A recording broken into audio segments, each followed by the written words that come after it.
Welcome to the unknown to known. இதில் நம்ம stock market பற்றி பார்ப்போம். பேசிக்ஸ்லேருந்து ஸ்டார்ட் பண்ணுறோம். ஃப்ரம் தேர் எப்படி நம்ம ஃபஸ்ட்டு ஒரு ஸ்டாக்கை அசஸ் பண்ணுறது, எப்படி அதை நம்ம வாங்குறது, அண்ட் அகெயின் ஸ்டாக் மார்க்கெட்டில் என்ன மாதிரி ஆப்ஷன்ஸ்லாம் இருக்குது. இப்போ சில பேர் வந்து ஸ்டாக்ஸ் வந்து வாங்கி ஹோல்ட் பண்ணிப்பாங்க, அது வந்து லாங் டேர்ம். அதுக்கப்புறம் கொஞ்சம் நாள் கழிச்சு விற்பாங்க. அண்ட் சில பேர் வந்து வாங்கிட்டு உடனே இமீடியட்டாக கன்வெர்ட் பண்ணி எனக்கு கேஷ் அவுட் பண்ண முடியுமா, டெய்லி ஒரு ப்ராஃபிட் ஒரு வருமானன்றது பண்ண முடியுமா, அண்ட் அகெயின் லாங் டேர்மில் பண்ண முடியுமா. ஸோ இதை மாதிரி ஒரு கேள்விகள் எல்லாரும் மனசுலையுமே இருக்கும் இல்லையா. So stock market if someone is new to this particular thing then you need to be aware about.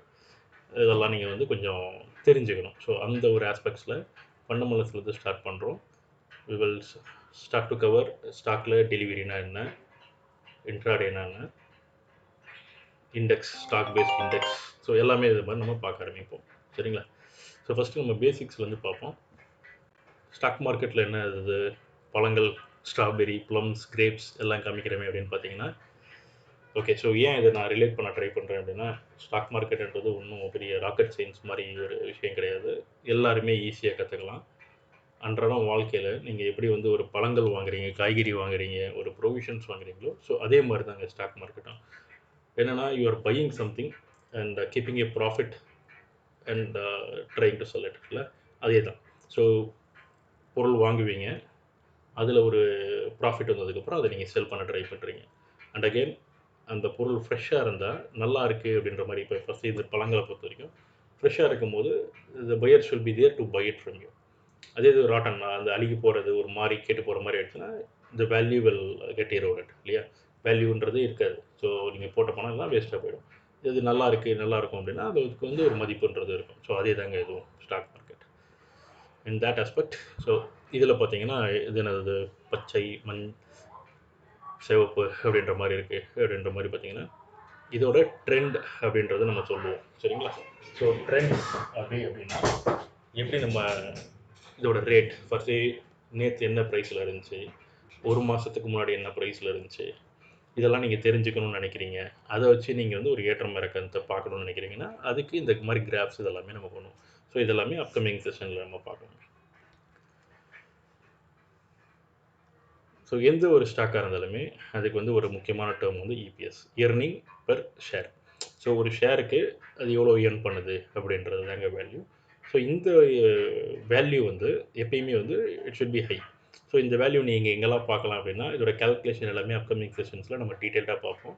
But இப்போதைக்கு நீங்கள் வந்து ஒரு மணி கண்ட்ரோல் ஆப்போ இல்லை வேறு மாதிரி ஆப்போ ஸ்க்ரீனர் இது மாதிரிலாம் வச்சுருக்கீங்கன்னா எல்லாத்துலேயுமே போய்ட்டு உங்களுக்கு வேணுன்ற ஸ்டாக் ஃபர்ஸ்ட் டாடா மோட்டார்ஸ் அப்படின்றத என்ட்ரு பண்ணிங்கன்னா நீங்கள் அதோட ஜென்ரல் வியூவில் போய் பார்த்தீங்கன்னா இபிஎஸ்ன்னு கொடுத்துட்டு அதோட வேல்யூ கொடுத்துருப்பாங்க.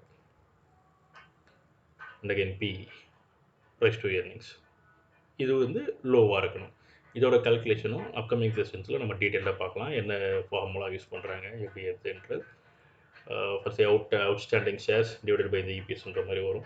ஸோ அதெல்லாம் நம்ம டீட்டெயில்டாக பார்க்கலாம். இதுவும் அதே மாதிரி தாங்க, நீங்கள் மணி கண்ட்ரோலில் போய் பார்க்கலாம். இப்போதைக்கு நீங்கள் ஞாபகம் வச்சுக்க வேண்டியது என்னென்னா இபிஎஸ் அதிகமாக இருக்கணும், பிஇ வந்து கம்மியாக இருக்கணும் அப்படின்றது. And again margin.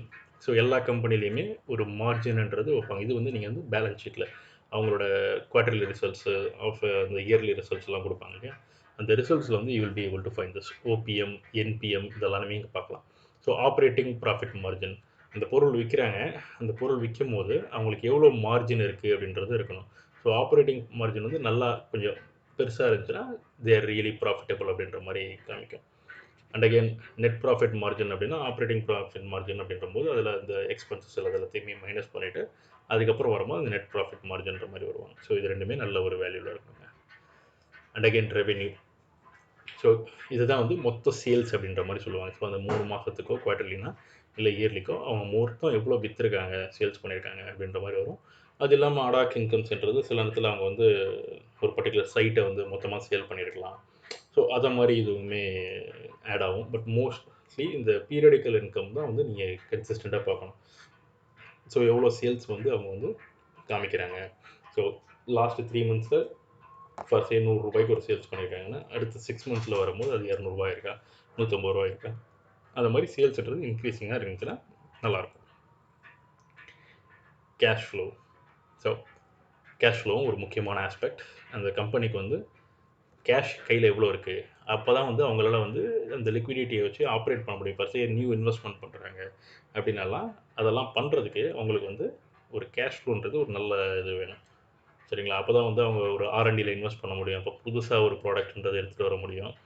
So cash flow இல்லை அப்படின்னா அந்த கம்பெனி வந்து most of the companies without a cash flow they will suffer a lot. Again லாஸ்ட்டில் அந்த கம்பெனி வந்து ப்ராஃபிட்டபுளாக இருக்கணும்.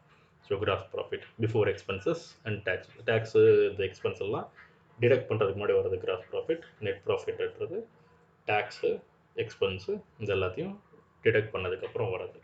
சரிங்களா? ஸோ இதெல்லாம் வந்து ஒரு important fundamental terms. EPS, PE, இந்த margin, revenue, cash flow, profit. So இந்த சைடில் இருக்கிறது, இந்த ப்ளூவில் இருக்கிறது எல்லாமே நீங்கள் வந்து அவங்களோட பேலன்ஸ் ஷீட்டில் பார்க்கலாம். இது வந்து it is a matter of calculation. இதுவுமே பேலன்ஸ் ஷீட்டில் சில நேரத்தில் கொடுத்துருப்பாங்க. பட் இருந்தாலுமே இந்த மணி கண்ட்ரோல் இது மாதிரி ஆப்லாம் நீங்கள் போய் பார்த்தீங்கன்னா it will be available in readymade.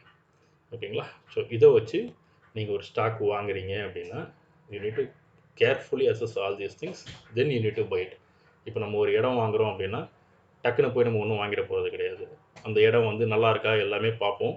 பார்த்துட்டு அதுக்கப்புறம் தான் நம்மளுக்கு வந்து அதை இன்வெஸ்ட் பண்ணுவோம். பர்சே இன்வெஸ்ட் பண்ணுறோம் அப்படின்னா அதுலேருந்து நம்மளுக்கு வந்து ஒரு ப்ராஃபிட் வருமா, எவ்வளோ நாளில் வரும், அது எல்லாமே நம்ம பார்க்குறோம் இல்லையா? ஸோ இட் இஸ் அகெயின் இது சேம் வே. ஸோ அப்ரிசியேஷன்றது இருக்குமா அப்படின்றது தான் ரியல் எஸ்டேட் டேர்ம்ஸில் பார்க்கும்போது இந்த ஸ்டாக் மார்க்கெட்டும் பார்க்குறீங்கன்னா அப்ரிசியேஷன் இருக்குமா, நம்ம வாங்கினா இதோட வேல்யூ வந்து இன்க்ரீஸ் ஆகுமா அப்படின்றத நம்ம பார்த்து ஒரு ஷேரை வந்து கேர்ஃபுல்லாக வாங்குவோம். ஸோ கஷ்டப்பட்டு நம்ம சம்பாதிக்கிற காசு and again it should not go in vain. அதை வந்து நம்ம எப்படி வந்து மல்டிப்ளை பண்ணணும் அப்படின்றத பார்க்கணும். So it second of money compounding. So அதை நம்ம கற்றுக்கிட்டோம் அப்படின்னா we will be able to reach places. And always காசு பின்னாடி நம்ம போனோம்னா காசு கண்டிப்பாக நம்மளுக்கு கிடைக்காது. அதனால் நம்ம ஸ்ட்ராட்டஜியை டிஃபைன் பண்ணிவிட்டு இதுதான் என் ஸ்ட்ராட்டஜி, நான் இதை தான் அசஸ் பண்ணுவேன், இதுதான் இந்த பொருள் வாங்க அப்படின்னா காசு நம்மளை தேடித்தான் வரும்.